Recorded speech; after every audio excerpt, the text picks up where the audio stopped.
पूछो। जय श्री राधे। मैं शिवानी अग्रवाल।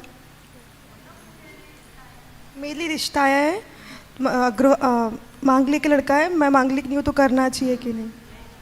रिश्ते में मांगलिक लड़का है और मैं मांगलिक नहीं हूं, तो क्या विवाह होना चाहिए या नहीं होना चाहिए? ठीक है, बैठ जाओ। कई लोगों का ये प्रश्न होता है कि विवाह हम कैसे करें। तो विवाह का सबसे सुंदर दर्शन है कि विवाह हमेशा पत्रिका को मिलाकर करना चाहिए। अब कई लोग कहते हैं हम पत्रिका मिलाए नहीं मिलाए क्या फर्क पड़ता है, लेकिन फर्क पड़ता है, क्योंकि आपके और हमारे यहाँ वैदिक विज्ञान है, इसलिए हम गणित के रूप में पत्रिका मिलाते हैं। और पश्चिम में ये विज्ञान नहीं है, लेकिन वो ब्लड मिलाते हैं, ब्लड टेस्ट कराते हैं।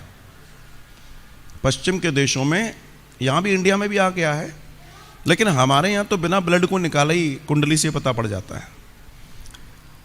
अब बात आती है कि अगर एक व्यक्ति मांगलिक है, दूसरा नहीं है, तो क्या विवाह हो सकता है?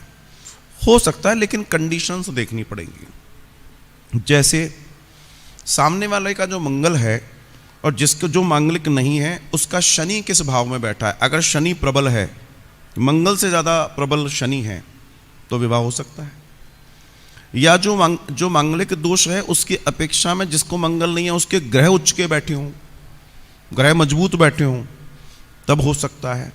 और बहुत ज़्यादा मांगलिक दर्शन है, तो ऐसी स्थिति में मांगलिक का विवाह मांगलिक से ही होना चाहिए।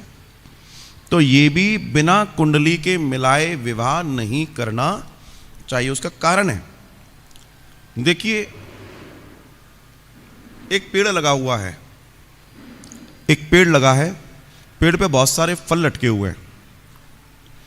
आपने एक पत्थर मारा और वो फल टूट के नीचे आ गया, इसका मतलब आप निशानेबाज नहीं है, वो उसमें लगा है।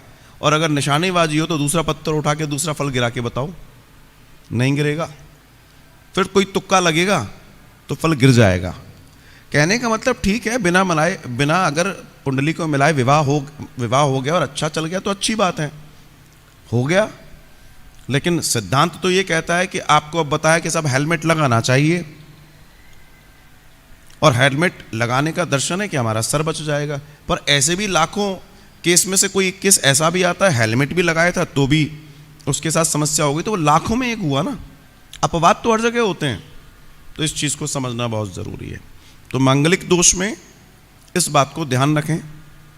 एक बात और मैं कहना चाहूँगा, जब हम कुंडली मिलाते हैं तो कुंडली में ज़्यादातर लोग गुण मिलाते हैं।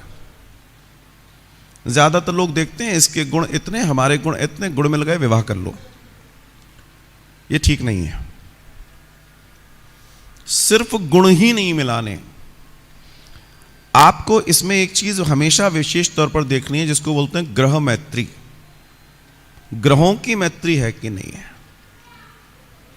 अब गुण तो ऐसे मिलते हैं कि इसको भी गुस्सा आता, उसको भी गुस्सा आता, मिल गए गुण, यही तो गुणों का मिलान है। लेकिन अगर दोनों ही गुस्से वाले मिल गए तो क्या होगा?